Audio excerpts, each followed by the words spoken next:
We are now at 9, so I'd like to officially get us started for the briefing today. So good evening, everyone from the US East Coast, and good morning to our colleagues joining from Indonesia and across from all of ASEAN. My name is An Huang, and I'm the director of the US-ASEAN Center in Washington, D.C., and I'm very delighted to welcome you to the Industry Briefing Digital Future Forum.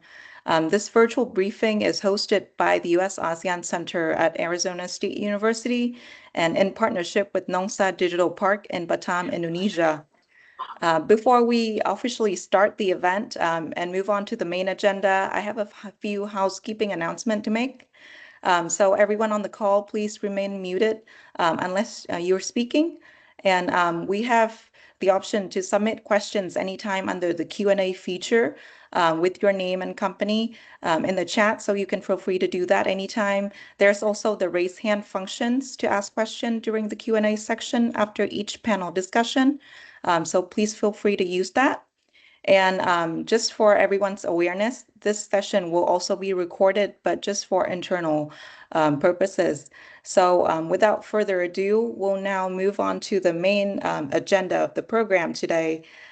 We are very honored to welcome Bapak Rizal Edwin Manansang, who is the Secretary General of the National Council for Special Economic Zones from the government of Indonesia, as our opening speaker today. Bapak Edwin leads national policy coordination and strategic oversight of the Special Economic Zone to promote investment and sustainable economic growth, playing a very central role in shaping Indonesia investment environment and a secure digital infrastructure and skills development. So I'd like to invite Bapak Edwin. The floor is yours.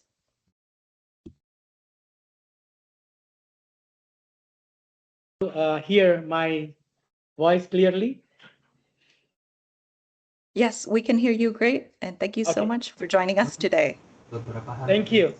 It is an honor for me to welcome our distinguished guests, His Excellency Indroyono Susilo, the Indonesian Ambassador to the United States, Ms. Lisa Podolny, the U.S. Consul for Sumatra, Ms. An Huang, US-ASEAN Center Director, Mr. Marco Bardelli, Chief Business Officer of Nongsa Digital Park, all speakers and moderators at this event, all participants from Indonesia, United States, and the surrounding region.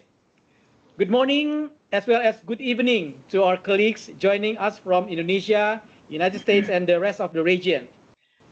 I'm Rizal Edwin Manansang, Secretary General of the National Council for Indonesia's Special Economic Zones. It is my honor, on behalf of the Government of Indonesia, to deliver the opening remarks for today's event, Industry Briefing Digital Future Forum. Thank you to our co-organizers, Nongsa Digital Park and the US-ASEAN Center at the Arizona State University for convening this timely discussion. I would also like to acknowledge our partners from the government, industry, academia, and international institutions, especially the representatives from the US government. Distinguished guests, ladies and gentlemen, ASEAN digital economy is projected to reach $2 trillion by 2030. This figure is often referenced. The important question now is whether this growth will be anchored in trust, skills, and interoperability, or constrained by fragmented standards, uneven capabilities, and policy uncertainty.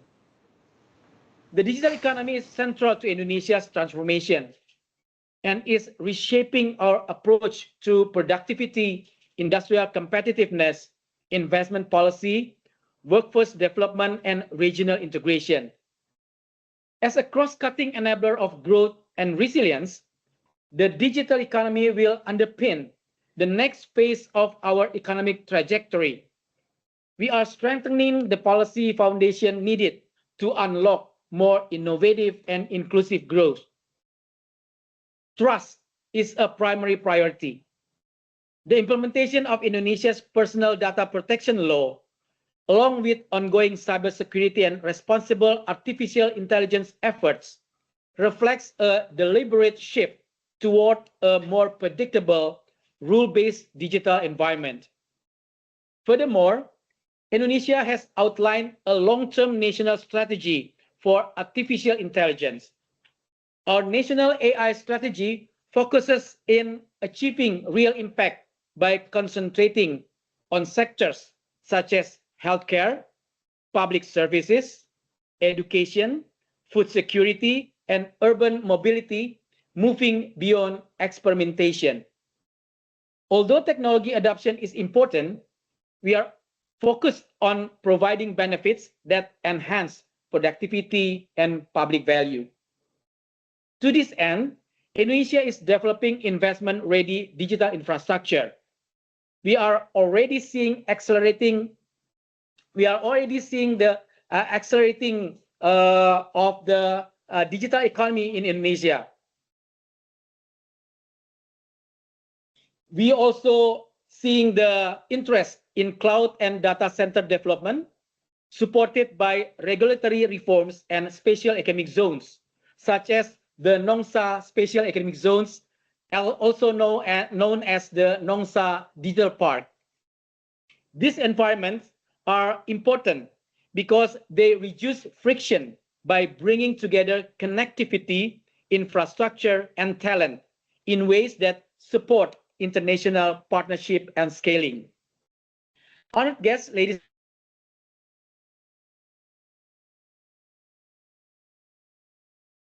and gentlemen, these zones cover the industrial, tourism, digital, education, and healthcare sectors, strategically located in several Indonesian provinces. And these zones aim to leverage local resources, geographical advantages, and existing infrastructure. Nongsa SEZ, located in Batam, as already mentioned by Ms. Hong, is one of the 25 SEC in Indonesia. It focused on digital technology, education, and creative industries, and it supports tourism development. It has attracted investment from several global data centers companies and has already made significant progress in data center construction, with multiple facilities developed and more underway. In Nongsa SEC, Infinite Studio is one of the pioneers of Indonesia's creative industry and has grown to become one of the largest animation studios in Southeast Asia. It produced international animated films for export market. Additionally, Infinite Learning is being developed within Nongsa SEC to provide vocational education programs that will enable Indonesian talent to contribute to the advancement of the country's digital economy. Ladies and gentlemen, digital policy is being aligned more closely with industrial and manufacturing strategy. As global supply chain adapt, advanced manufacturing and semiconductor are becoming more dependent on digital transformation, AI, and cybersecurity. Indonesia aims to participate in these ecosystems securely, resiliently, and compatibly with the expectation of global partners, including those in the United States. However, none of these goals are possible without people. Skills development is therefore central.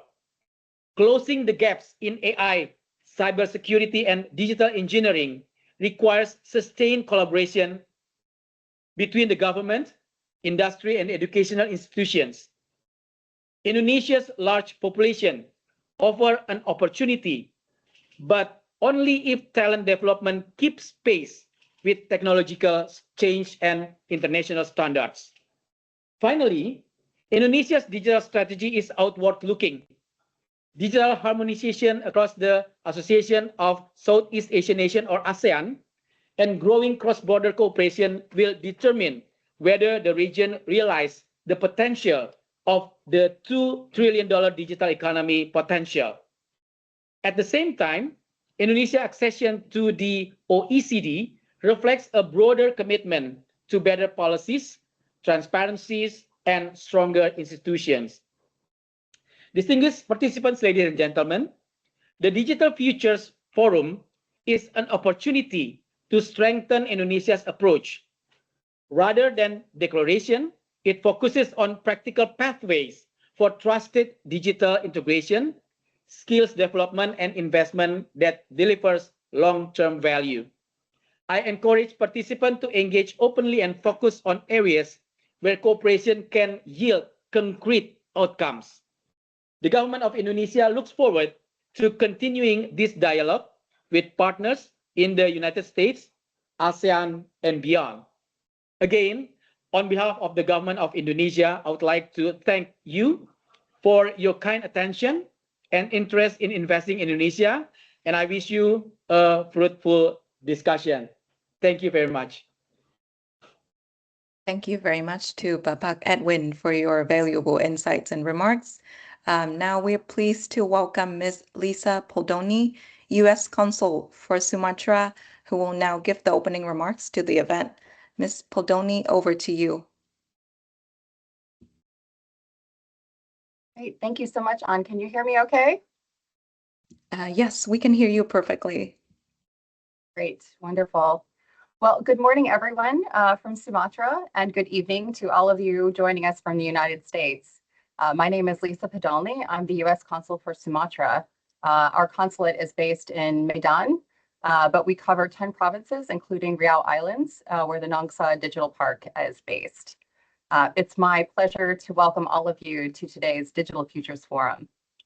I wanted to say thank you to the US-ASEAN Center at Arizona State University, represented by An Huang, to the Nongsa Digital Park, represented by Marco Bardelli, and Ibu Puni, who is one of our US program alumni and a great partner to the consulate, and to our partners at Indonesia's Coordinating Ministry of Economic Affairs, represented by Bapak Ferry Ardianto, for bringing us together today. The discussion today brings leaders from government, industry, and academia around a shared goal: strengthening the region's next phase of economic growth, which will bring prosperity to both Indonesia and the United States. As the region's largest economy, Indonesia is at a pivotal moment, and the future of its digital economy will play a defining role in ASEAN's economic future. Indonesia, especially Batam, where Nongsa Digital Park is based, is already home to many major US investments, from OSI Electronics Advanced Semiconductor Manufacturing to Apple Developer Academy, which is training the next generation of Indonesian tech talent. These aren't just investments, they are votes of confidence in Indonesia's digital future. We have also seen growing US-Indonesian collaboration, including a recent Arizona trade delegation, which came to Riau Islands province in October of 2025. Ongoing collaboration between Arizona State University and Indonesian institutions, cybersecurity themed exchanges, and regional cooperation through the US-ASEAN maritime exercise that took place in December of 2025, also in Batam. All of this reinforces that Sumatra, especially Riau Islands, are not on the edge of Indonesia's digital transformation, they're right at the center of it. Later today, my colleague from the US Embassy, Andrew Chira, thank you so much for joining us today. He will speak about how the United States is leveraging our strong bilateral partnership with Indonesia and the US initiatives that can be adopted here to strengthen digital pathways across the cross-border manufacturing ecosystem. The United States sees Indonesia as a strategic partner in building secure, resilient digital ecosystems, from semiconductors to AI, to cybersecurity. And today is about moving from conversation to action and identifying real opportunities for partnership and growth. So I look forward to seeing how you use this time well, share openly your ideas, and focus on what we can build together. Thank you all so much for being here. And thank you, An, for asking me to be here today. It's very exciting, and I'm very excited to see what you all do at this time. Great. Thank you so much, Mrs. Poldoni, for your insightful remark. We greatly appreciate the work that the colleagues and you and your colleagues at the U.S. Mission in Indonesia is doing to strengthen U.S.-Indonesia collaboration on digital transformation, semiconductor manufacturing, and advancing economic cooperation for our shared prosperity. So now, without further ado, it's my pleasure to kick off our first panel discussion. So as you may have seen from the program, our first panel will focus on digital pathways and secure manufacturing, which is a very timely discussion at the intersection of technology, policy, and industrial resilience. So as semiconductor manufacturing becomes more digitally integrated, the questions of security, trust, and competitiveness can no longer be addressed in isolation. Digital infrastructure, investment pathways, and policy frameworks play a critical role in shaping how manufacturing ecosystems scale securely and sustainably. In this session, we'll plan to examine how digital integration enables secure semiconductor manufacturing and how AI, cybersecurity, and advanced manufacturing increasingly function as a single but interconnected system. We'll also explore what this means for governments, industry leaders, and investors seeking to build resilient and trusted supply chains. With that, I'm pleased to welcome our distinguished panelists who will bring perspective from policy, industry, and technology to help us unpack these issues. On the panel today, we'll have Mr. Andrew Shira from the U.S. Mission to Indonesia. Andrew currently serves as the economic officer at the U.S. Embassy in Jakarta, and he's an expert on U.S. and Indonesia economic cooperation, investment policy, and strategic industry, including advanced manufacturing. And I'm also pleased to introduce Ibu Vera Chandrawinata from economic and trade advisor from the OECD overseeing the Indonesia and ASEAN portfolio. Ibu Vera brings an extensive background in international trade, foreign service, government affairs, and expertise on resilient supply chain, global value chains, and international standards. And of course, last but not least, Mr. Marco Badelli, who is Chief Business Officer with Nongsa Digital Park. Marco leads industry partnerships, business strategy, and talent ecosystem building at Nongsa Digital Park, in Indonesia's special economic zone and one of ASEAN's fastest growing digital and manufacturing hubs. That's the lineup of our distinguished panelists today. If we may begin the discussion now, Andrew, if I may start with you. So the U.S. has been very actively shaping a trusted semiconductor and digital supply chain globally, including working with its Southeast Asian partners and specifically Indonesia. I wanted to ask, from your perspective, how is the U.S. leveraging the bilateral relationship with Indonesia to channel investment into the secure semiconductor manufacturing, and particularly where AI and cybersecurity are increasingly integrated into the production processes? Thank you, Anne, for the question, and also thank you very much for the kind introduction and for giving me this opportunity to speak today. And I also want to just thank the Nongsa Digital Park and the US-ASEAN Center at ASU for hosting this event. I think this is a very timely discussion, particularly as both the United States and Indonesia, as I think all the speakers have emphasized so far, have recognized the immense importance and potential of these new technologies, including artificial intelligence, and of course, the hardware that enables it, semiconductors. And so to that end, in my remarks today, I'm going to provide a brief overview of two major U.S. initiatives regarding semiconductors and AI that will highlight some of the work that we are hoping to support Indonesia's development of their semiconductor industry. So the first initiative that I want to highlight is called Pax Silica. It's a strategic initiative to build secure, resilient, and innovation-friendly technology, an innovation-friendly technology economy across the entire silicon-based supply chain, from critical minerals and energy inputs to advanced manufacturing, semiconductors, AI, infrastructure, and logistics.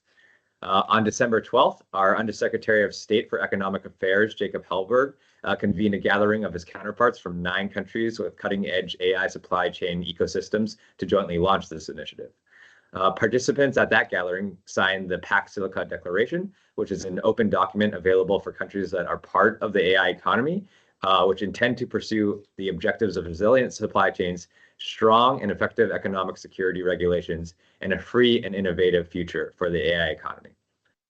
Simultaneously, Pact Silica signatories are moving forward with plans to develop policy mechanisms to disincentivize excessive supply chain dependencies, strengthen their economic security posture, and identify projects that can meaningfully improve our AI ecosystem.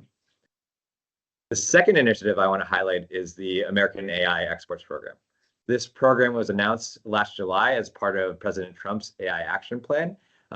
It recognizes the US as a global leader across the full AI tech stack and understands other governments' desire to provide AI for their citizens to boost growth, improve public services, to drive economic growth. And the US government wants to help those allies and partners adopt and use AI technologies to achieve those goals. Through the Department of Commerce, the program is going to select industry-led export packages that will include AI hardware, software, models, and applications across industry sectors for promotion to countries and regions around the world. This program aims to leverage US financing tools as well to make AI export packages appealing and economically viable through direct loans, loan guarantees, equity investments, co-financing, political risk insurance, technical assistance, and feasibility studies as well. And so for both these initiatives, one was just announced in December, the one from July, the AI Exports Program is in development, but we're actively looking to find ways to partner with Indonesia on both of those as they develop. And so while those are kind of the new ones, I did want to mention that the US has been collaborating with Indonesia in developing these core technologies for years, so particularly in the semiconductor space. So, for example, Indonesia has participated in numerous trainings and briefings sponsored by the Department of State to help build up its capacity and research security in the semiconductor industry and to increase awareness of semiconductor supply chain regulatory issues. Most recently, last August, we provide training to researchers and academics from the Indonesian government and universities on best practices for implementing security processes and procedures to protect intellectual property, safeguard sensitive research, and manage potential risks, with this particular focus on semiconductors.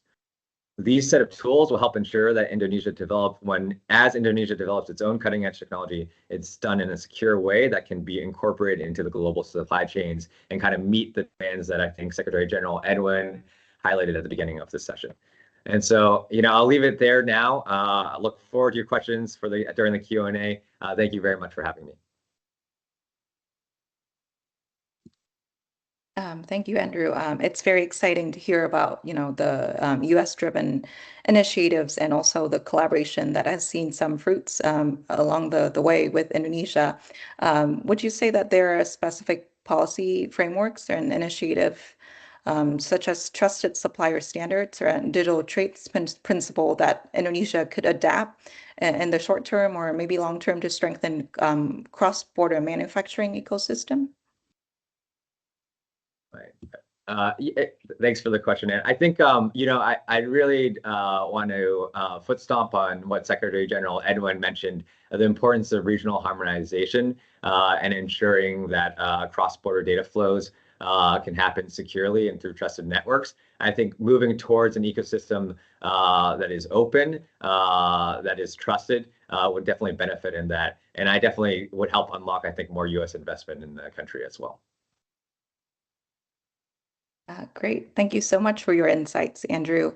Now, if I may turn to Ibu Vera next, we've seen the US viewpoint and perspective and their collaboration with Indonesia in particular, showcasing in the case study that Andrew has just outlined. But I'd like to turn to the OECD a little bit. The OECD itself plays sort of a unique technical role in setting global best practices for 38 economies, and not only just its international forum for economies to collaborate on policies, but it's also acting as this sort of regional and global knowledge hub for a lot of data analysis and best practices across economic, social, and environmental aspects.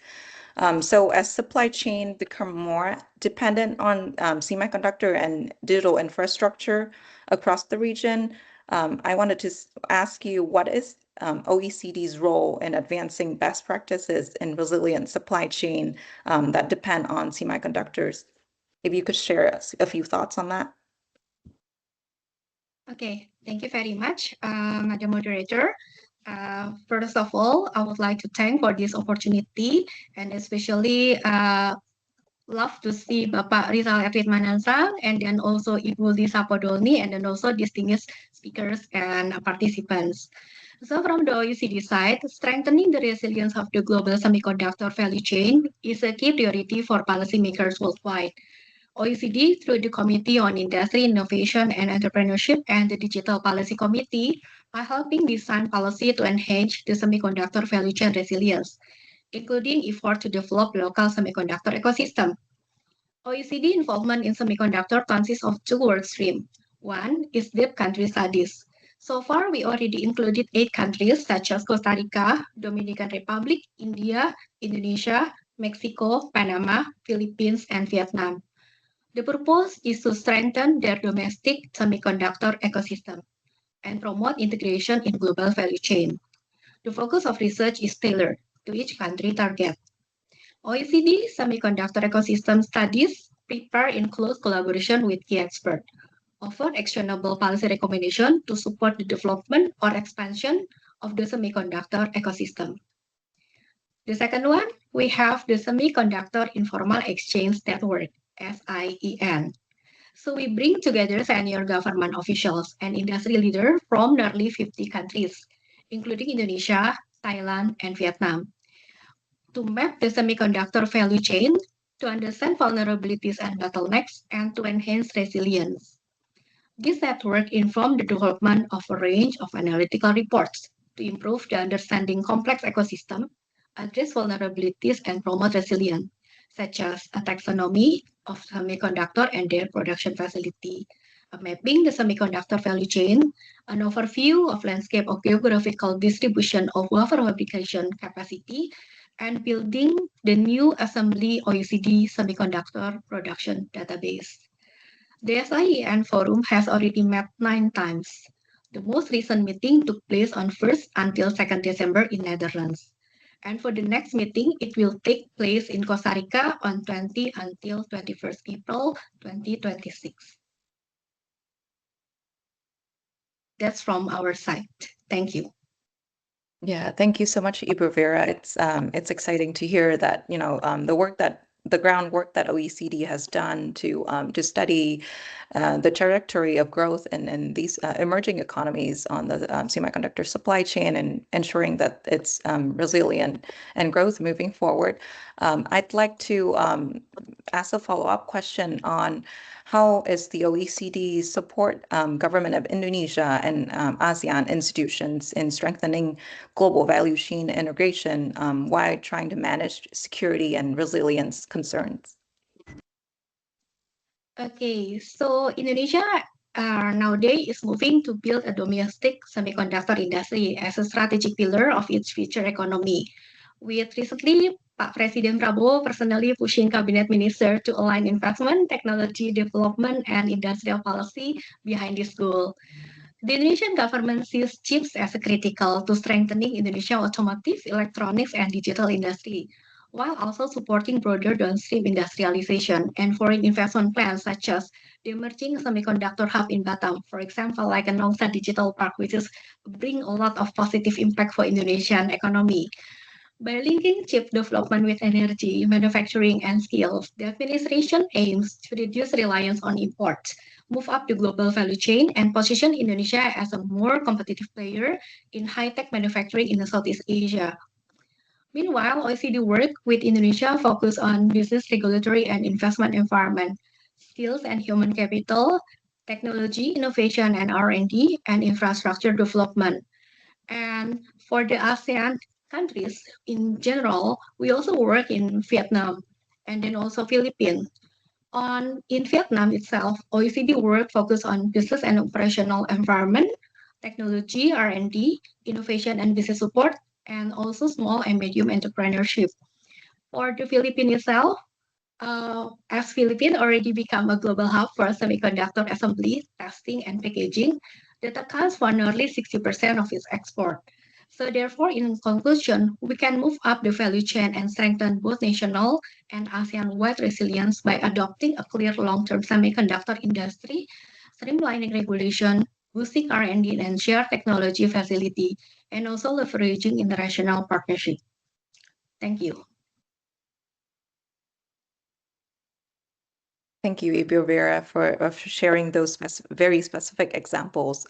We appreciate your work and your colleagues' work at the OECD, and we look forward to hearing more progress on the work that you're doing with the country and the institutions across ASEAN. Now I'd like to turn to Marco Badelli. Marco, so we've heard from the US perspective, we've heard from the OECD. So now I'd like to bring this to more at the industry and ecosystem level. So Nongsa Digital Park itself sit at the intersection of digital services, advanced manufacturing, and a lot of cross-border talent flows due to its strategic location. What types of industry partnership is Nongsa Digital Park forging to meet the upskilling needs of US tech companies? We've seen the example of like being a hub for filmmaking in the area, which is very exciting. And the Indonesian firms operating in secure manufacturing and digital services. So if you could share a few, examples of the types of industry partnerships on that, that would be great. Hi, good morning and good evening, everyone, and thanks again, Anne, and to US-ASEAN Council for spearheading this initiative that we are very privileged to be part of. Nongsa Digital Park is a special economic zone that is specifically designed to meet requirements for an investment specifically in the broad digital economy sector. We have seen from the beginning of our activity that talent is critical for this industry. And so we had to spearhead collaborations, specifically in vocational education. I think university education is important, but a lot of industries now are really focused on the skills, right? And this has more a vocational education approach that we have started to implement with an American company, Apple. So we set up an Apple Developer Academy in our special economic zone. And we have now with Apple also Digital Game Institute. Digital games is another big industry that the Indonesian government want to see growing here. And to support that, we also have a collaboration with Epic Games for teaching Unreal Engine, which is a fundamental software component, not just for developing digital games, but for broader applications like digital twins. We do not have yet an American company that is established with a considerable presence in Nongsa Digital Park. And so we welcome this platform in order to have American companies to look at us. We know that American companies are rightfully so looking at Batam overall as a destination for investments. Recently, a few months ago, Apple has one of their suppliers, specifically for AirTags, establishing a factory there. We have non-American companies that have significant investments in manufacturing there. There's one factory of Schneider Electric, which is a World Economic Forum Lighthouse Smart Factory 4.0, the only other one that is present in Indonesia, which is a testimony that, together with Infineon, that has some semiconductor assembly and testing and packaging activities in Batam, is a testament of the attractiveness. Our role that we would like to play is definitely on the training and educational, and we are willing to expand our collaborations with American University. I mean, we have Arizona State University, and we are eager to deepen our conversation with them. But also we provide a landing point with infrastructure. One thing that we have been very successful with is the establishment of a very large data center hub inside the Nongsa Digital Park. And we also are working in increasing connectivity locally, domestically, and internationally. Nongsa Digital Park is a designated landing point for international fiber optic cables, which will help in lowering latency, not just domestically, but also internationally, specifically with Singapore. And we would like to do contribution with our know-how that we have accumulated on application development, specifically for training for advanced manufacturing. Advanced manufacturing is something that has been spoken a lot recently.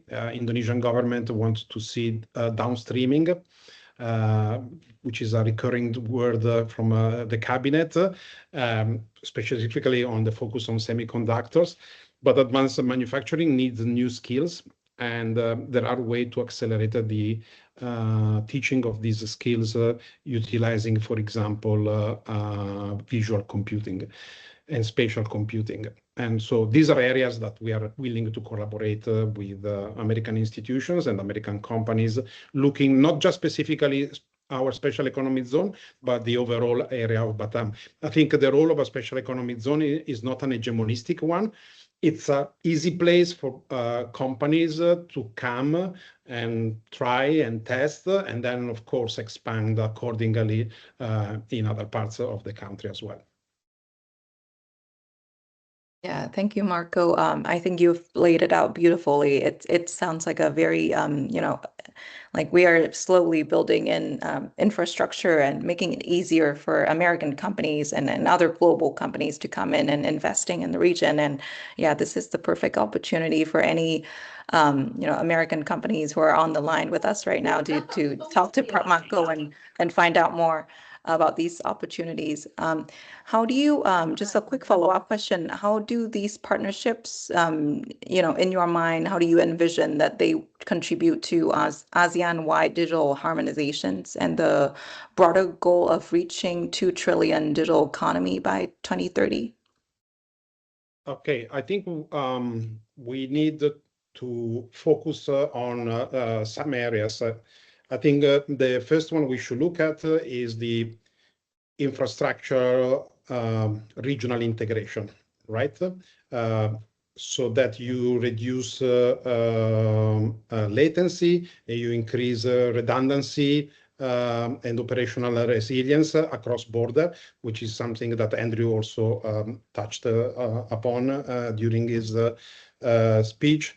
And ASEAN needs and wants to achieve more and more secure real-time data exchange across border. Imagine for not only digital trade, digital customs, digital payments.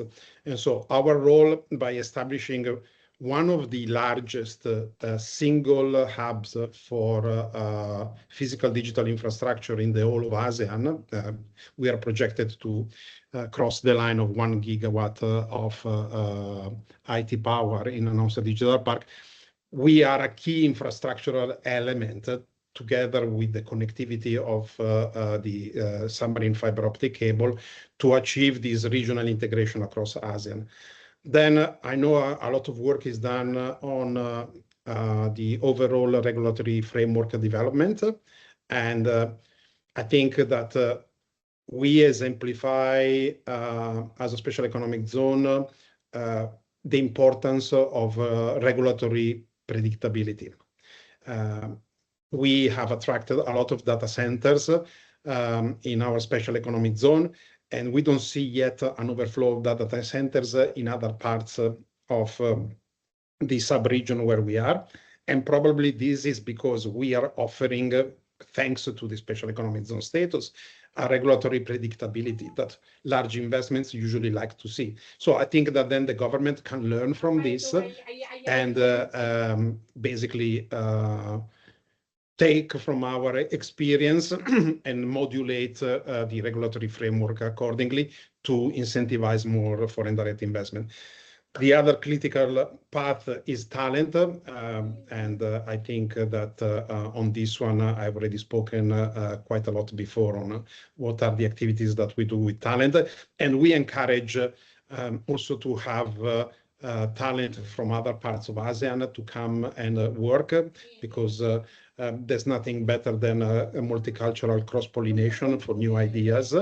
And then I think at the end of the day, the overall blueprint for ASEAN digital economy framework has a small blueprint with what we're doing in Batam together with Singapore and Johor. So we are trying to integrate more each other. We started bilaterally with Singapore, but we are also having a conversation with Johor. And so this small part of the world which is called the CJORI, Singapore, Johor, and Riau Island, and Batam is one of these islands, is probably a test bed for further things to happen on a larger scale in ASEAN. Yeah, thank you, Marco, for sharing that. I think that's great insight. It's not just speaking to Batam itself, but as a piece of an interconnected system of growing digital infrastructure and trade and economic cooperation in the broader ASEAN region. And looking at what our partners are doing, we are sort of stronger standing together. So I love that last point. That's really great. So I think we've, up until this point, at 41 minutes into the discussion, and we have a few minutes in the next few moments for questions from the audience. I know that our panelists, three panelists, have shared a lot of insights and perspective from their own position and organization up until this point. So now is the opportunity to open up the floor for question from anyone in the room. If you'd like to put a question in the chat, or just unmute yourself and maybe raise your hand to let me know if you want to ask questions to the panelists. And if you also want to direct the question to which panelist, please do also mention that.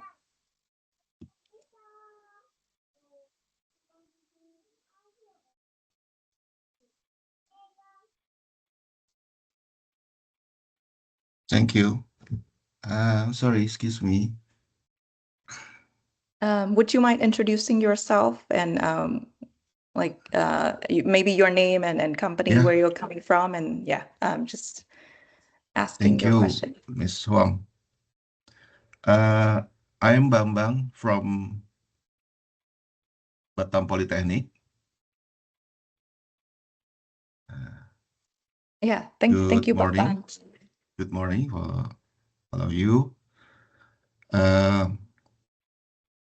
Maybe from my perspective, yeah, especially because Batam or Batam Polytechnic prepare our graduate or talents to become a talents to support the Batam or Rio Islands development right now. We have also right now we already have ongoing activities to prepare also particularly in the semiconductor area. We have a specific study program for that semiconductor, to support the semiconductor industry. And we see, I think we see there is the one of the area that will grow, especially in the regional area. And Indonesia also have a prioritized for that area. So maybe I want to ask about how about the strategy for to more progressively to develop the talents. Yeah, because we right now have a plan also to develop that like technovation for semiconductors. Right now we just have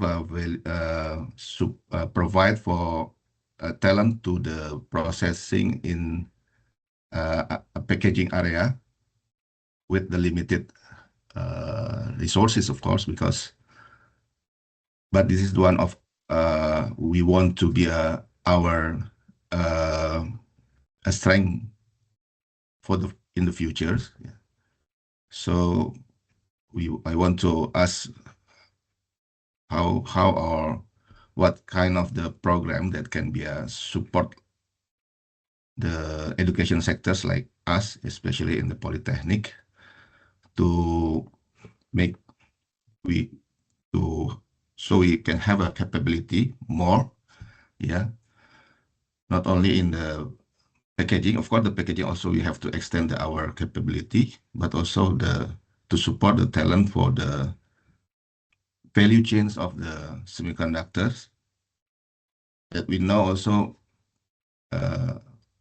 they have a beginning from the design IC design, and maybe the wafer fabrications, packaging testing, and so on. And that I'm not wrong, I just read that there are any potential investment also in Batam from the companies, from the business. I think they are consortium, they are US and Germany companies to develop the facilities in like a smelter to support produce the electronic grade silicon also that become a raw material for the semicon. Maybe that what kind of my question is what the support from maybe the OECD or some partner that can relate it to the development of talent in Batam in the semiconductor area. Thank you very much. Thank you very much, Bambang. And I think that's a very timely question. And it's obviously seems like you've been tracking the news because we've all heard about that glass substrate investment and collaboration between the US and Germany in the SEC zone. So perhaps I feel like this question, each one of the panelists can chime in with their own perspective, but perhaps we start with OECD because, you know, OECD has done extensive study and research on laying out the roadmap and looking at the semiconductor supply chain, especially assessing the current the state of the current landscape and how we can support, especially across industry, support countries to build out their roadmap and looking at specifically how do we support the education sector. And then if we can next turn to Andrew to also share any collaborations and efforts from the US side of things to especially US company to work with industry and academia to help support education and collaboration in this front. And then Marco to close it out. So Vera, please take us away. Yes, thank you very much for the question, Pak Bambang. So from the OECD side, what we are doing at this moment, it's due to accession process of the Indonesia. The accession process is helping the Indonesia to review and then build the capacity much more further. Like for example, like we already invite like several ministry in this case that we actually in Paris in our headquarters, we have like several working groups that working on the specific sector. So in this case for the semiconductor, we have the science technology innovation working group, which is working we have like a bunch of experts that are working directly on these specific issues. So usually after the technical review along the way for the accession process, there are like several expert group that will come back and forward from Paris to Indonesia. They will do like some kind of workshop capacity building with like relevant ministries. And before that, we also invite several ministries to do like to join our working group discussion or capacity building either online or offline. So in this case, for just like to answer your question, how OECD can help to build the talent of the people in Batam or in other Indonesian area, maybe we can link up you to our expert group in Paris so you can keep in touch directly. And if you have any kind of like, for example, like a question or need like a support for like a capacity building or something, they will keep in touch with you directly. And then we can, our Jakarta office, which is located in Central Senayan, can help you to connect with them directly. That's from our side. hopefully this is answering your question, Pak. Thank you. Thank you. Thank you, Ms. Vera. Yes, thank you. Thank you for your question. From the U.S. perspective, I think maybe some of the things that I'd highlight is kind of U.S. cooperation already helping in terms of workforce capacity development. So I think a few months back, ASU actually helped run a workforce capacity training in Surabaya for university there. And so there are U.S. companies, and then I should also mention, like, our U.S. companies operating in Indonesia have trained millions of Indonesians to prepare them for kind of new technologies and things like that, and something that our companies continue to invest in here. I think to answer kind of like the bigger picture overall part of your question, one thing that I would say is from the U.S. side, I mentioned this new initiative, Pax Silica, and part of that is this recognition of a need to diversify our supply chains and work with more trusted partners and suppliers. And I think that's where we see opportunity in Indonesia. But I do also think that part of that is ensuring that we have the conditions where our companies feel comfortable investing here. And so, as some of you might be aware, last July, we reached an agreement on reciprocal trade, and now we are in the process of, continuing those trade negotiations. And a big part of that is addressing some of the non-tariff barriers that exist for U.S. companies here. And I do think if Indonesia is able to address those regulatory issues, that can unlock quite a bit more investment. I don't think talent is here. We all recognize that. And, I've had a lot of discussions with, universities, professors and programs, particularly in the semiconductor space. And, the problem right now isn't that so much the talent, but the opportunities. And so in order to unlock those opportunities, we need more investment.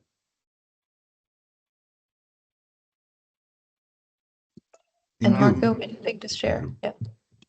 Sure. Hi, Pak Bambang. Nongsa Digital Park and our studios have a long history of collaboration with Batam Polytechnic. I think Batam Polytechnic has been instrumental for setting up our digital animation studio workforce in the past 20 years. Also in collaboration with Nian Polytechnic in Singapore. That helped with the capacity building of Batam Polytechnic at that stage.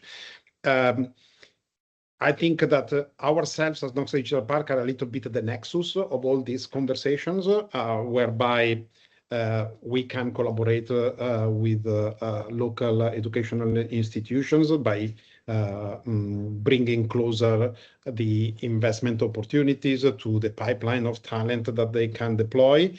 And then we can be complementary to institutions like Batam Polytechnic, because we can, thanks to the experience that we have, especially acquired by collaborating with Apple on education, we can bring fast programs that are specifically tailored for certain investment to bridge the short-term gap, while institutions like Batam Polytechnic can then modulate longer-term solutions for a consistent pipeline in the future. So I think that this ecosystem that you have in Batam, as special economic zone, vocational education, but Batam Polytechnic can offer the right mix of short-term and long-term solution that can give confidence to the investors when they decide eventually to come to Batam. Thank you, Marco. Thank you very much to all of our panelists. And Pak Bambang, I hope that answers your question. And I think your question is sort of the perfect segue to move to the second panel. But I'll save that for the second panelist, second panel, to share more insights on that with you on the plan to develop talent pipeline and collaborations. I see that we have another question here from a participant, Christine. If I may ask you to unmute and introduce yourself and ask your question. Thank you. Hi, everyone, colleagues. Thank you so much for your great presentation. I think I want to direct my question to Ibu Vera from OECD, because my question is quite specific to the current status of Indonesia accession process to the OECD, because I see how OECD could help improve the Indonesia investment policy landscape. And as Marco said before, regulatory certainty is one of the key factor for growing confidence for US companies or non-US companies to invest in Batam and other companies too, and other parts of Indonesia or as easy too. So I would like to ask, like, what do you think is the current challenges of Indonesia accession to the OECD right now, and what is the current progress and what can we expect? And I think from me, because I'm from Bauer Group Asia, a public policy and government affairs advisory firm. So we do advise US companies wanting to invest here in Indonesia. So I think my last question would be, what we do from the industry side, maybe to help support the government or support the OECD part to help this successful accession to the OECD. Thank you. Oh,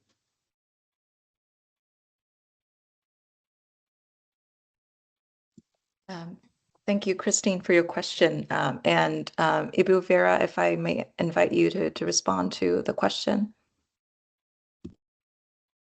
Thank you very much for the question, Ibu Christine. So actually, for answering your question about the accession process, it's not my expertise for framing all the process, because actually we have like a legal expert here at the OECD that handling all the things that related with the accession. It's a complex process, which is we cannot say that this is a simple one. So I just in here just only can answer in a brief way that the accession process is running smoothly at this moment, and we are in the technical review process.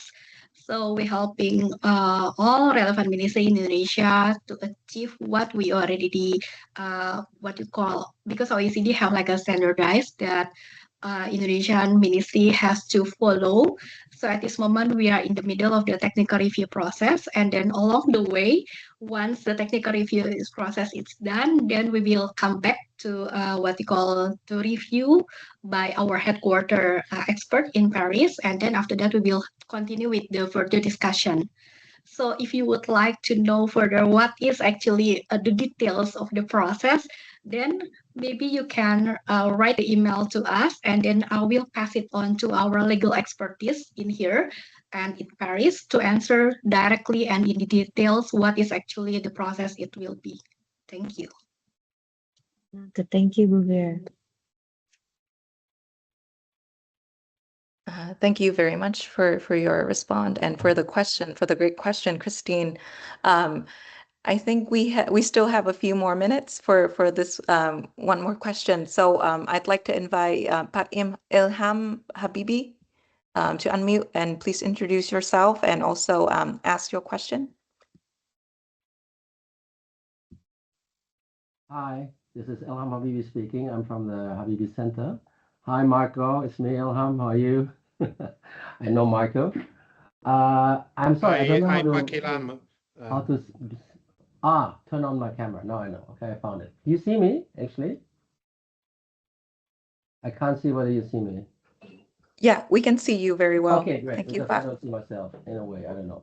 My question is very simple. I mean, from what I know, I'm not an expert in semiconductor industry, but from what I know, reading the press or watching things on the internet, we have a very strong hub in Southeast Asia regarding semiconductor industry, which is actually Penang. Yeah? And the American presence in Penang is very, very strong since decades. Yeah? There's Intel, there's other companies. And in the last years, a lot of investments, most interestingly, has come in from China. Yeah? So there's a case where we have a presence of the two superpowers in the semiconductor industries are present in the same place in Southeast Asia.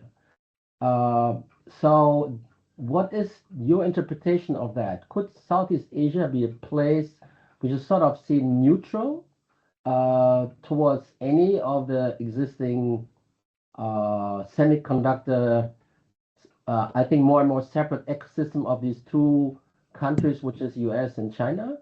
And if there's already a strong presence in Penang, is there a chance for Indonesia to sort of like be another hub in the future, given the fact that Penang is already that strong? Okay, that's actually my question. Thank you very much.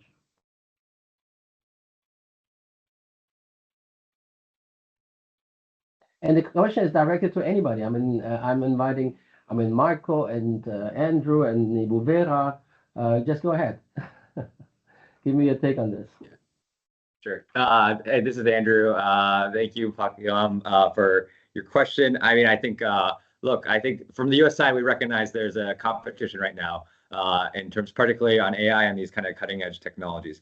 And so I think, just to be very clear, the initiatives that I talked about are not directed at any one country. For example, the Pax Silica initiative, is focused on developing trusted and secure supply chains and meeting certain standards. And those kind of things are open to any country who has a willingness to show transparency in order to meet those standards, right? I think where our concerns are when, companies or countries use non-market practices to undermine innovation and fair competition, or they create market distortions through overcapacity and unfair dumping. And those are the concerns that we have. And the partnerships that we're looking at is to make sure that everyone mutually benefits from the system.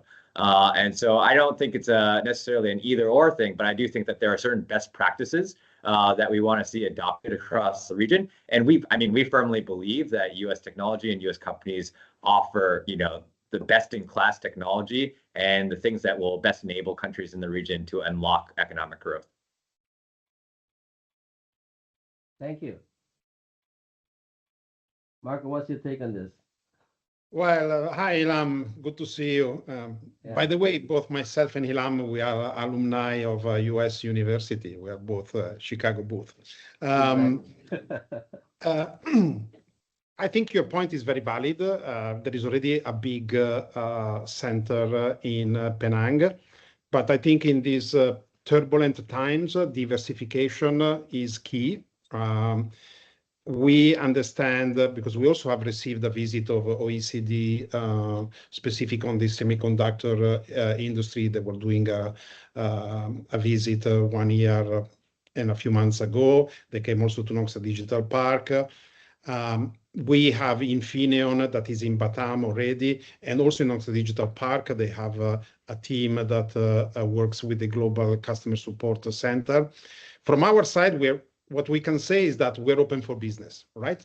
So any American semiconductor company that is looking at Batam, please reach out in a very open way. We try to understand what are the requirements, the needs, and as I said, we have the nexus from regulatory perspective, education, facilitation, and we can see if we can make it happen. But I think the ball is in the court of the semiconductor industry. If they indeed have an interest to come to Batam from our side, and this is also our role as a special economic zone, we are here to entertain what are their requests and see if we can make it or not. And if there is anyone from the semiconductor industry that is listening, and some of their company representatives are next week in Davos, I will be there. It's easy to connect with me. You can find me easily on LinkedIn, Marco Bardelli, and we can meet at the Indonesian pavilion next week and talk more about semiconductors. Okay, thank you. Yes. Good afternoon, Pak Ilham. So maybe, yes. So maybe I would like to, from the OECD side, just want to add, just like what Pak Marco and then also Pak Andres already mentioned, that OECD work in Indonesia is actually focusing on the business, regulatory, and investment environment, skill and human capital, technology innovation, and R&D, and also infrastructure development. So I think that because OECD have like a standardized, so that's why Indonesia wanted to become like a membership of the OECD, because OECD is a member, has a lot of developed countries, which is we already have like a developed like a benchmark. So I think from our side, so because Indonesia is on the process of the accession, so it will be good that if Indonesia can develop like a benchmark to improve the competitiveness of the, especially for the semiconductor and then also global value chains. So I think that if you would like to know further, we have like a, just like what you call like the Semiconductor Informal Exchange Network, SIEN. We have like an annual meeting, which is actually for this year. This meeting will take place in Costa Rica on 20 until 21st April 2026, Pak. So if you like to know further about this kind of event and activity, I can help you to linking up with our working group in Paris to maybe if you can do like a connect online to join and participate in that forum, that will be great. But I will give you more details and then also I will email you in terms of the what kind of activity that we already have for this kind of industry. Is that okay, Pak? Yes, that's okay. I will write Yes. my email in the meeting chat, or how should I do this? Yes, you can write at your email at the chat, and then also I will pass it on your email to our working group in Paris to contact you directly. Okay, done. Yes. Yeah. I done. Yes. And Pak Habibie, we do have a record of everyone who has registered for today's event. So we have had your contact, and we'll be sure to reach out.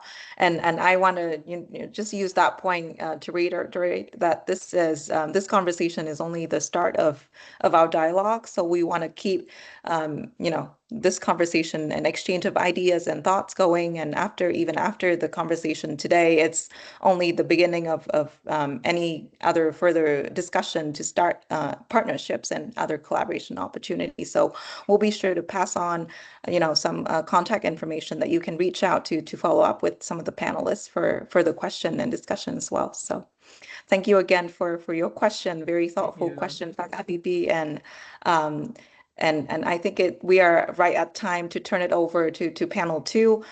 It is my pleasure to introduce our moderator for panel 2, Future Proof Skills, AI, Cyber, and Industry Demand, Mr. James Carnady, who is the Chief Strategy Officer at Innovate. I'd like to turn it over to James. James, the floor is yours to take us away with panel 2. Thank you, Anne. Very nice introduction, and happy to be with you all. Thank you for joining this awesome discussion, and I especially would like to congratulate all the parties hosting. And it's been great to be with you all. We wouldn't be here if it's not being reunited by our lovely partner, Infinite Learning or Nongsa Digital Park, also as well as the CMEA, Coordinating Ministry of Economic Affairs of Indonesia. Good morning to you all. Thank you for being here. Once again, I would like to introduce myself as a CSO or Chief Strategic Officer of Innovate Technofarm. My name is James, and would like to have a fun discussion. Innovate currently works within the role of semiconductor training. We do actually play in the real field of semiconductors, and hopefully would love to collaborate with you all. So I think as the host started pinning the speakers, I think if the host can help me to pin the speakers so I can see them clearly. We'll give a 2 minutes technical time. In the meantime, let me start with the hard truth that technology is compounding really fast, even faster than the human capability, and no amount of policy, announcement, corporate press release, and university rankings can hide the gap. We often talk about AI, cybersecurity, and semiconductors as future industries, but for companies hiring today, governments governing today, and also universities training today, this is not a future problem. This is a right now issue. So today's panel is not about buzzwords. It's not about one very particular question. But if it's ASEAN who remain competitive, what skills actually matter and how to build them fast enough. If skills are the bottleneck and talent strategy is economic strategy, and today this has been a real issue. Let me begin by starting our introducing our speakers. We have our first speaker here, Bapak Nika Prananta. Bapak Nika works and also involves supporting and advising the government of Indonesia on digital economy, including AI and semiconductor. Most recently, he supported Komdigi, or the Ministry of Digital Affairs, in generating evidence-based policy insights through the development of an AI-enabled digital jobs and skills dashboard, utilizing labor market data. And he is currently assisting the CMEA in formulating the national roadmap for semiconductors and emerging technologies, including artificial intelligence. We have our second speaker, Ibu Nana Adistia, ASEAN Marketing Manager of IBM. Nana oversees the regional go-to-market strategy, and at IBM works at the intersection of artificial intelligence, automation, security, and enterprise execution across ASEAN. And we have our very distinguished speaker, Ms. Megan Gibson, the Director of Global Operation at ASU, Arizona State University, FSA Global Outreach and Extended Education. Megan leads global education, apprenticeship, and also workforce program focused on aligning academic pathways with fast evolving industry demand. Let us start with our polling questions. I think most of our audience here have filled in the poll question. Let me read the question first before the polling starts within 10 seconds. Which skill gap is the most urgent in ASEAN today? 1. AI ethics. 2. Cyber defense. 3. Semiconductor fab operation. Let me repeat the options again. Number 1 is AI ethics. Number 2 is cyber defense. And number 3 is semiconductor fab operations. I think we can have a 10-second poll. I think if the admin can help me pull out the polling result so we can see. Okay, so I guess it's number 2. It's cyber defense on 66%. We will wait for another 5 seconds. Okay. The result gives us an interesting snapshot on the region's perceived priorities and challenges, which is cyber defense at 46%. To the panelists, based on this result, what are your thoughts? Do they reflect on the interesting on ASEAN? Let's see, do they reflect on being your own in the work industry, context, and do you think ASEAN should focus on this effort urgently? I think we can start with Nika. The floor is yours. Thank you, James, for the kind introduction, and also thank you also for having me here. It's an honor for me to be here, and good morning to everyone, speakers and participants, and good evening for our colleagues joining from the United States. So yeah, I think regarding the option responses that mostly answer the cyber defense, I think this is spot on. I think cyber defense is no longer just an IT issue. I think we, especially we are here in Indonesia, we face almost every day regarding the cyber defense issue. Almost, at least in my personal case, I almost every day I receive unknown phone calls from various numbers, various operators. I think this is becoming an issue, and we also see, we also have seen several major case breaches, and I think, as James also mentioned that we have worked with Komdigi in developing a dashboard showing that providing insight, because we developed dashboard.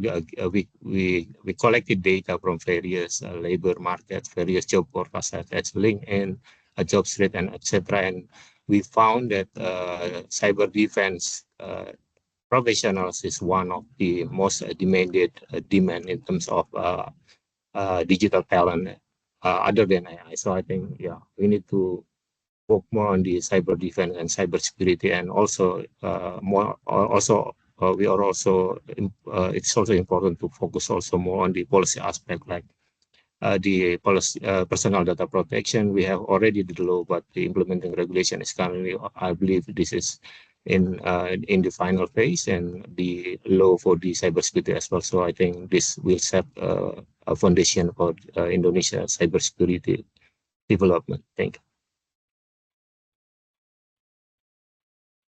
Next, we can move to Ibu Nana.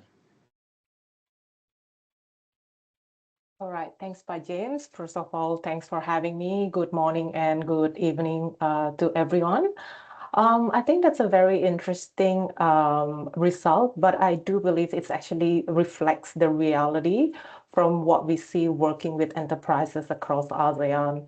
So I think cyber defense is perceived as the most urgent gap because AI and automation are scaling faster than the organization ability to secure them. So I think as company moves to hybrid cloud and automate mission critical operation, the attack surface actually expand immediately. So I think without cyber skills, trust can break down and adoption can actually slow down. So I do believe that closing this gap is really, really essential to unlocking a safe and scalable AI across the region in ASEAN.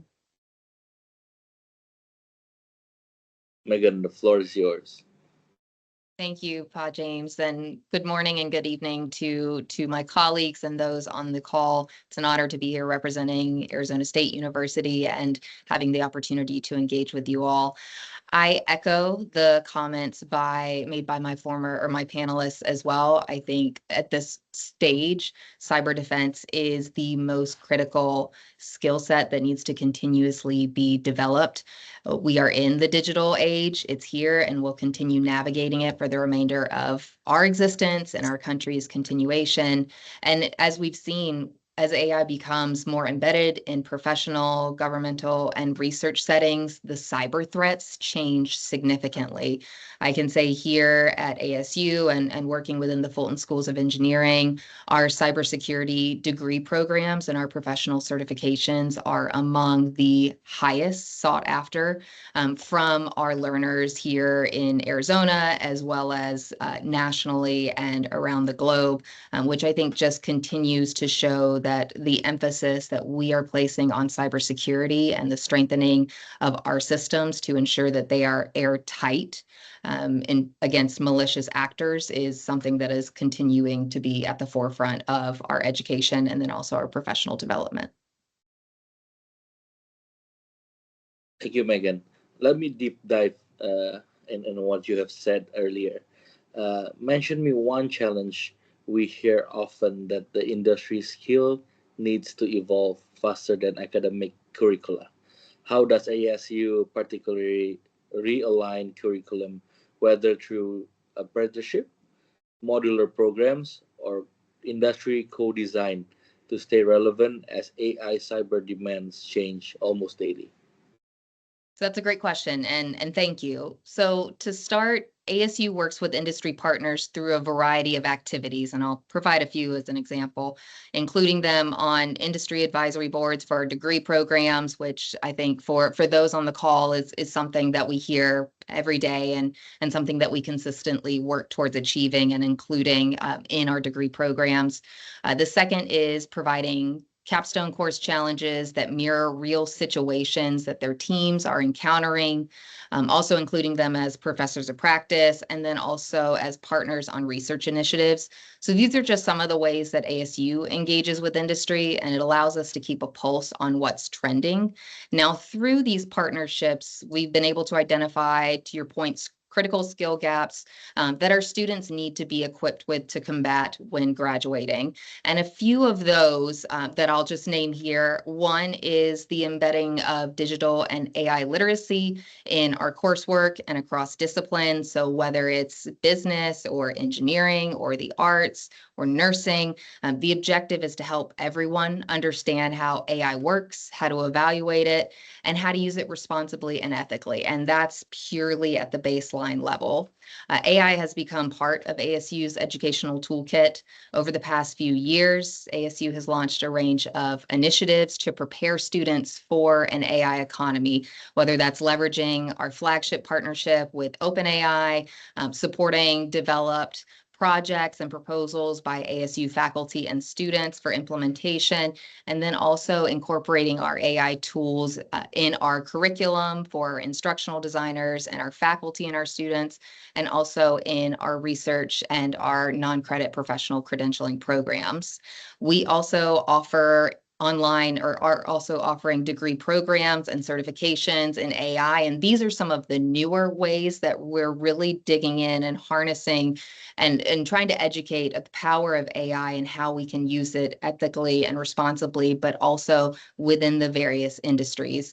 An example I'll share is ASU's Master of Science in AI Engineering, a degree with 13 interdisciplinary concentrations. So again, not just focusing on one specific industry, but understanding that it stretches broadly across many.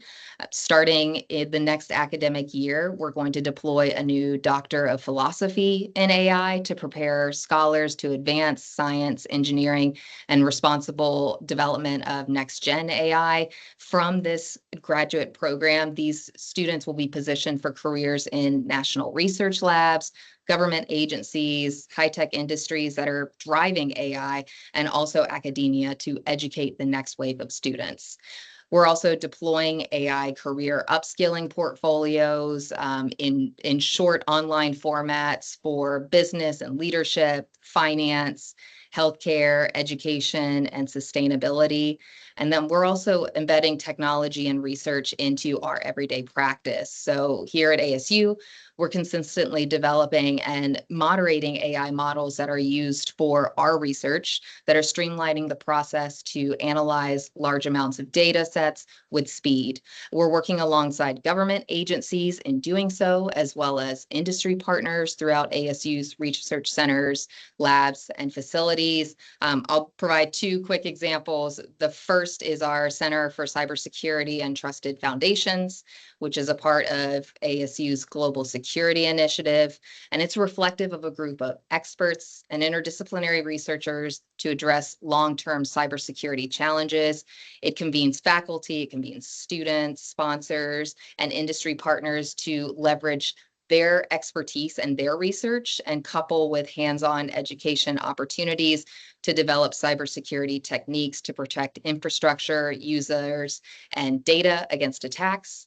And then the second is our Southwest Advanced Prototyping Hub, or what we refer to as our SWAP Hub.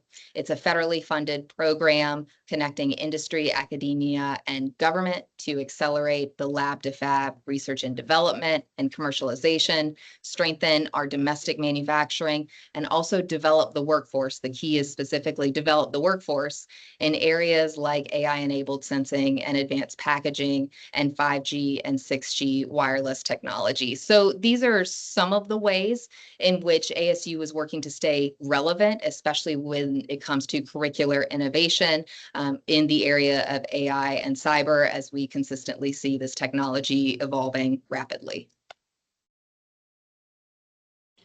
Thank you, Megan. Let's keep it right there on the education side, and let's jump in to the policy side. Maybe let's go back to Pak Nika Prananta. Let's say Indonesia's Komdigi AI roadmap sets clear ambition on AI adoption and governance. From your perspective, which talent capabilities are most critical to operationalize the roadmap effectively? And let's say we were to do, let's say we still need longer coordination between the governments and the university and industry. What's your take on it? Yeah, thank you. So yeah, I think before I provide a response on the questions, I think I would like to just to give some existing conditions and targets of the Komdigi AI roadmap. So Komdigi AI roadmap targets producing about 100,000 AI talents annually, which is split into two categories. 30% of them is developers, split into specialists and practitioners, and 70% is focusing on end users. And also, the roadmap also aiming to have 25% yearly growth of growth of AI trained professionals.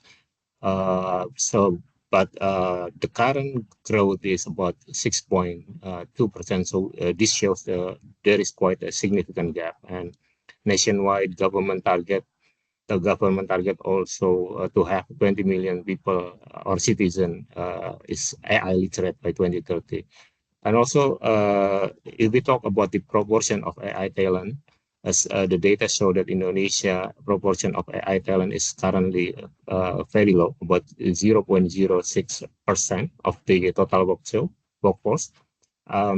This is indeed below some of our neighboring countries like Malaysia, which slightly higher with 0.08%, Singapore at 0.1%, and the China and the United States as well. And if we are talking about the universities or education institution, currently out of 950 universities in Indonesia providing STEM, there are about 10 campuses in Indonesia that have specialized AI programs. So it's if we talk about the ratio, it's about 0.03 campus per 1 million people, whereas such as in China has about 500 something universities that have a specialized AI program, which is much higher in terms of the ratio.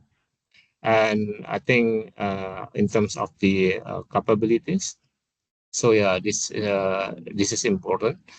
So as I just mentioned about the dashboard, so the need of AI talent professionals is based on our data is about 11% of from the total of digital talent demand from the labor market data. And I think to be able to operationalize this roadmap effectively, we need some capabilities. The first one is AI orchestrators and machine learning ops engineers. So the gap today is not about the data scientists who can build models, but we need more comprehensive or more from the downstream to upstream, from the development to the monitor and to the scale of the model. It should also focus on how to build Indonesia tailored AI models using Indonesia rich data and infrastructure sharing provided by a government institution. We have Green, who already has high performance computing. Also, I believe IBM also provides some services and have infrastructure on the high performance computing and also quantum computing as well.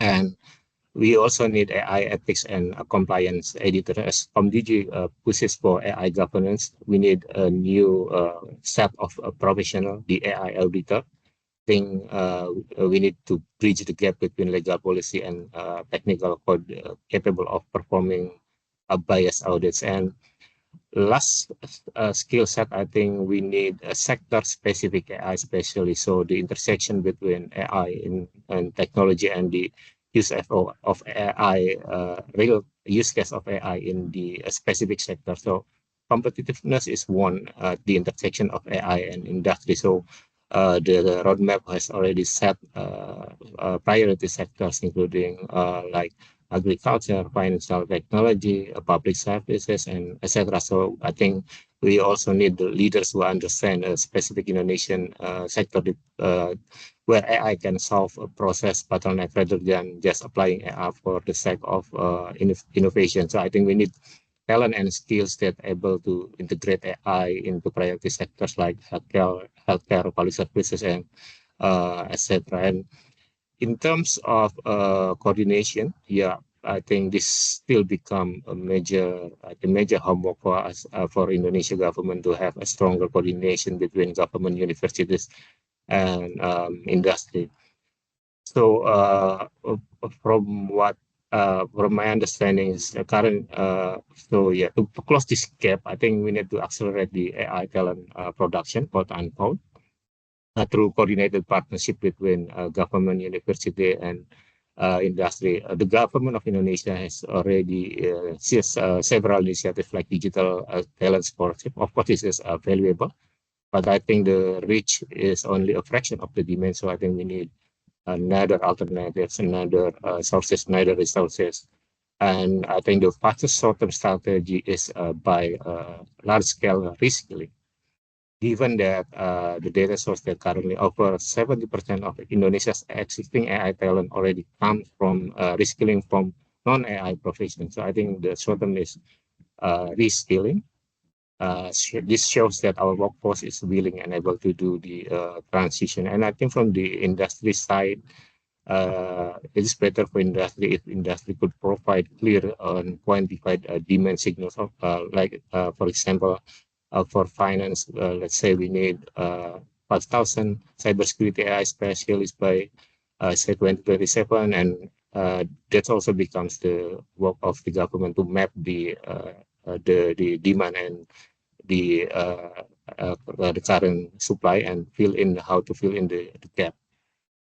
And I think this needs a deliberate coordination of the fragmented programs. Government should work with industry and universities as for training providers, which which partly already been done with like Microsoft, with Google, with IBM as well. And I think this can be scaled up and this should be accelerated and targeted to real demand. I think we also should be able to catch the global opportunities as well as we are currently we are in the process of digital economic framework agreement ASEAN DEFA, and I think there is a provision on talent mobility as well. So, and also we could also collaborate with global universities. Let's say Bu Megan also mentioned about several programs on that Arizona State University has. I think this would be very valuable for Indonesia government as well. I think so. Thank you, Panika. It's very insightful and database driven policy that has been delivered by the government. We're happy that everyone here have realized that the government is moving in the correct direction. But let's take it from the industry perspective and our beloved speaker, Ibu Nana. How does the adoption of AI impacted your regional marketing campaign strategy and execution? How different are these needs from the universities and training programs that are currently producing? The stage is yours. Thank you. Thank you, Pa James. I think that's a very interesting question to take it from the real example of the use cases in regional, right? So I think the adoption of AI has significantly changed how we design and execute regional marketing campaigns. We have moved away from broad one-size-fits-all messaging towards more account-centric, data-driven, and outcome-focused campaigns. And I think AI now plays a role across the marketing life cycle, from audience segmentation to content personalization, campaign optimization, and performance measurement. And I think this requires marketing teams who are comfortable working with data, AI tools, and analytic. As mentioned by Megan, actually, it was part of the curriculum at the Arizona State University, AI tools and analytics. And it is actually needed. I think we're moving away from the traditional creative and communication skills.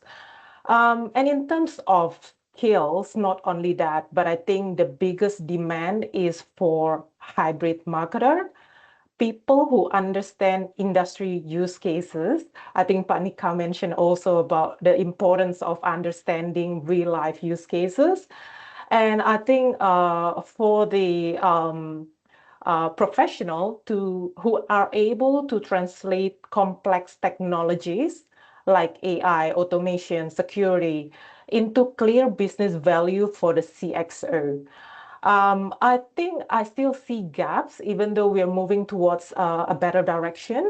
A lot of the training program are still producing a silo training. So focusing on theoretical AI concept, basic digital marketing, or like isolated technical skills. So I think what's needed is actually for us to move towards practical application in real enterprises go-to-market environment. So As AI adoption accelerates, marketing capabilities, and I believe a lot of other skills, I think needs to shift in the same way, away from siloed skills and towards more applied, use case driven learning that reflects how AI is actually being used in the real life. So I think that's probably what we need moving forward, Pak James. Let's take one step further, still on Ibu Nana on the industry side. From your go-to-market perspective, you sit at the intersection of AI and automation and security. How these domains covering in practice, and how does that mean for how global companies should think?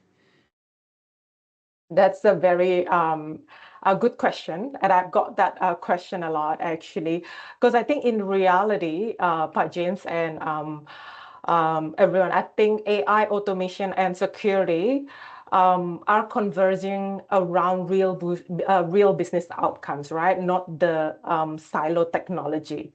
So I think AI is embedded into automated workflows. Automation is touching mission critical system, and security must now be built in from the start to ensure that trust, compliance, and resilience are applied correctly. So I think what this means for global companies is that training can no longer be organized by isolated disciplines.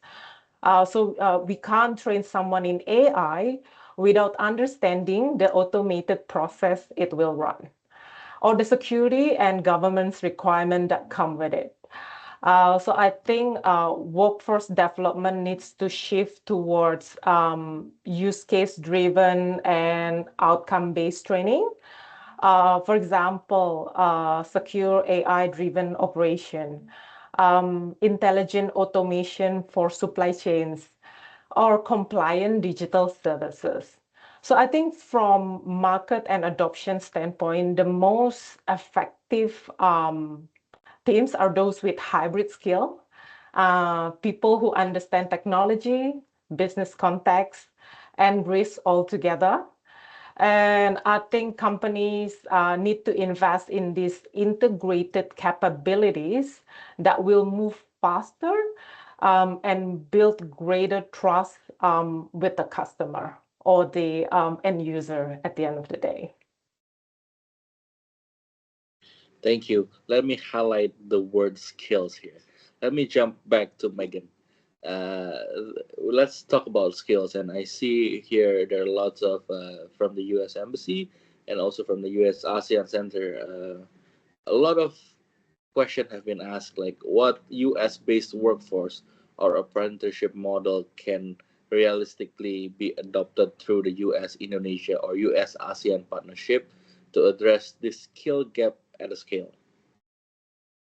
Yes, a critical question, and one that honestly I encounter in working within my office and within the Fulton Schools of Engineering every day. So a couple of models that I'll highlight. One is the leveraging and the building of micro-credentials and digital credentialing. I don't think these are new terms that any of us are unfamiliar with per se. They're short, industry-aligned skill modules that can stack into certificates, and they provide rapid upskilling and can be delivered digitally. Not only does it support rapid upskilling, but it can also assist in reskilling and supporting professionals that are looking to possibly pivot careers into something different, maybe something that is AI or cybersecurity driven. It's also a valuable opportunity to establish stronger partnerships with industry, especially if you are co-designing these micro-credentials or these digital credentials. The second example, and this kind of feeds into the first, is partnering with polytechnics and industry to create stackable credentials like short-term diplomas and certificates that ladder into higher degrees.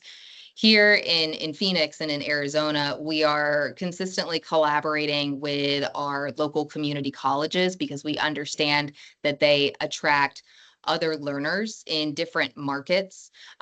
These are learners that are interested in looking at a 4-degree program, but they're not necessarily prepared to step into that adventure yet. These are also learners that are maybe looking more so to get a 2-year degree, something that's more technical focus, that then they can jump immediately into the professional and the working world. So by partnering with these community colleges, we're able to attract both sets of learners, from our 4-year degree and beyond learners, and also our associate degree learners as well. And together we're creating what are certificate to degree pathway programs. They're typically more cost effective, while also providing professionally recognized competencies along the way to a degree. They're lower risk as well. So a learner, again, can achieve an associate degree or 2-year degree program and then choose to go into the workforce, or they can transition and use that credential to then leapfrog into a 4-year degree program. Another example that I'll reference is the utilization of facilities, like training or technical facilities, for the establishment of regional hubs that can be used for student competitions, they can be used for professional workshops, and they can be used for trainings. These facilities, at least from what we've seen, are co-funded by government, university, and industry. They can localize advanced training. At ASU in particular, we have what's called our shared core facilities that are located here specifically on ASU's campus, as well as in our research park. These are equipped with state-of-the-art, top-of-the-line, industry-grade equipment that is used by industry to pilot new technology and new advancements before they go into production and manufacturing. And these are also used by our faculty and our students to support critical research. So these are just a couple of ways in which we've seen these models really highlight the effectiveness of education and then also professional development in some of these more critical workforce areas. Thank you, Megan. I think we'll just jump to the last question for Panika. And I think the audience here is nudging me to ask questions. So I think from the boring questions of the moderator, I'm very excited to jump to the very fun and fascinating questions by the audience. But let me ask you the very last question, Panika. Your data spans Indonesia and wider ASEAN context. Is the skill gap unique to Indonesia, or is it a regional bottlenecking? And if Indonesia were to address just one capability over the next 24 to 36 months, which would be the most improve its competitive positioning for AI and semiconductor related investments? Thank you, Rajan. I think this is fascinating question for me. Yeah, based on the data we see across Indonesia and ASEAN, I think the AI and semiconductor skills gap is not unique to Indonesia only. So I think this becomes a regional bottleneck, but the difference is Indonesia faces it at a different scale and structure. So yeah, some data shows that Philippines, Thailand, Indonesia, and Vietnam. I think the ratio, again, I mentioned the ratio to show the how significant is the gap. So the ratio of the AI professionals per 1,000 workers about 0.2. So I think it's quite similar among most of ASEAN member states. The only difference is Singapore, which is much higher, which has a 3.5 ratio in terms of the AI professionals. But I think for the semiconductor-related talent, I think even Singapore and Malaysia, who has a stronger ecosystem, also faces the same similar shortages in terms of semiconductor talent. Singapore and Malaysia also still rely heavily on foreign talent thing. And so what differs is how prepared each country to absorb investment despite of this constraint. I mean by this constraint is the talent constraint. Then the main challenge for Indonesia is the scale and readiness. I think our market size is huge and our ambition is also huge to attract the investor. I think so. this should be balanced with the availability of deployment ready talent. And I think this will not only affect AI adoption, I think this will also affect the credibility of Indonesia as a destination, investment of destination for higher value sector, including AI and semiconductor. And so, yeah, I think challenge is not the ambition, but the execution capacity. And if Indonesia were to focus on, you mentioned about the most important capability of short-term period. So I think again I mentioned about the AI development and machine learning ops that has a comprehensive uh, chain of production from the development, monitoring, and to the massive scale. So I think this is important, and also I also agree with Bunana as well. Yeah, I think we need a more AI specific specialist, AI sector specific specialist. I think because this are being pushed by the government to have a large scale of adoption in this specific priority sectors.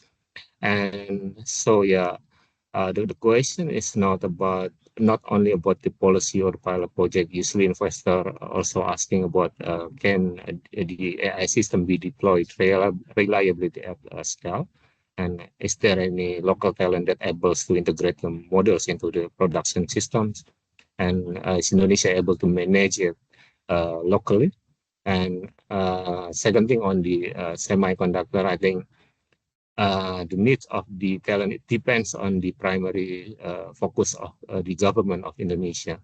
As we already know that the supply chain of the semiconductor industry at least consists of three chains. The first is the design, foundry, and APB assembly, testing, and packaging. And I think each ASEAN member state has its own target and comparative advantage. And let's say if the government wants to focus on the chip design for upstream, then it should focus on the development of IC designers, system architects. And I think the characteristic of the chain is also different. I think the need of the talent requirement is also different.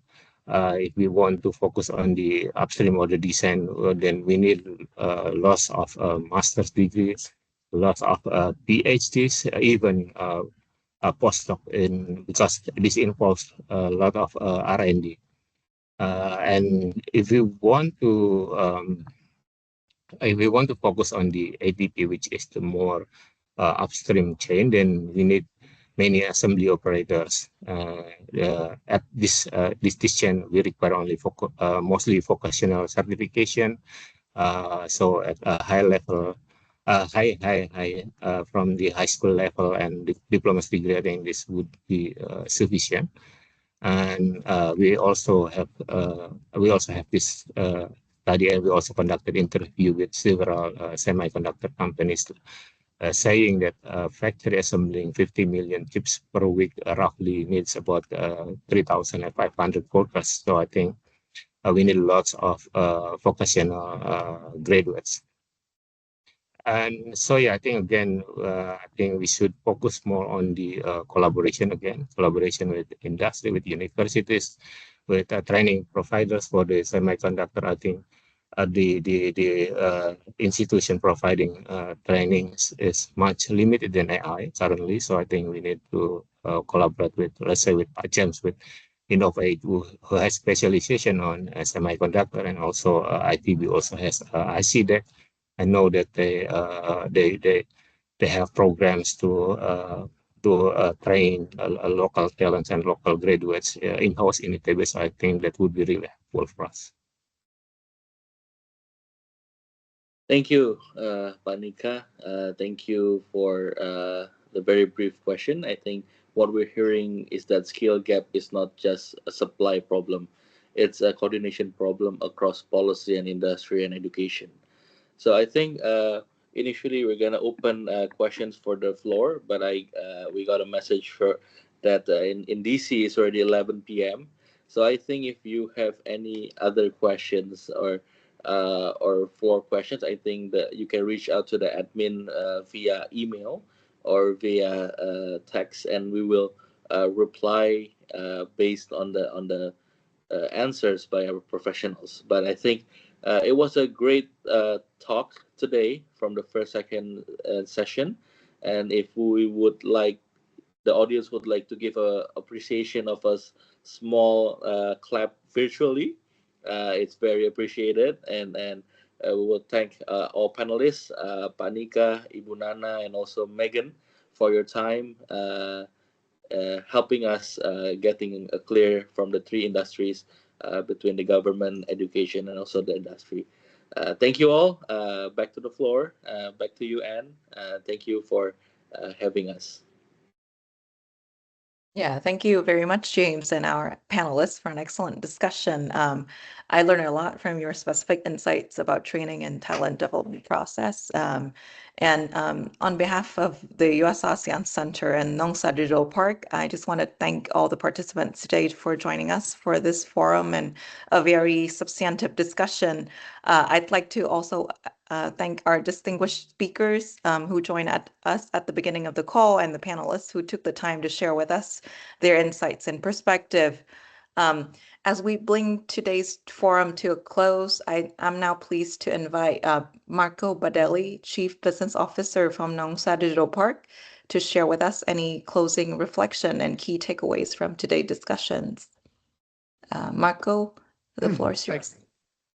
Thank you very much, Anne. First of all, thank you again to the US-ASEAN Council to have promoted this initiative, and thank you to all the other organizations and panelists and everyone who have attended.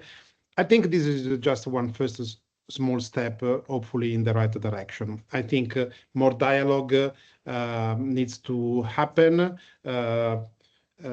Government agencies, educational institutions, companies, so that there is a more specific understanding on one side what investors would like to see, and then from another side what are the issues related to talent that we have heard in the last panel, and therefore we need more of these kind of occasions where people can speak directly and go straight to the point, because the interest is definitely there from all the sides.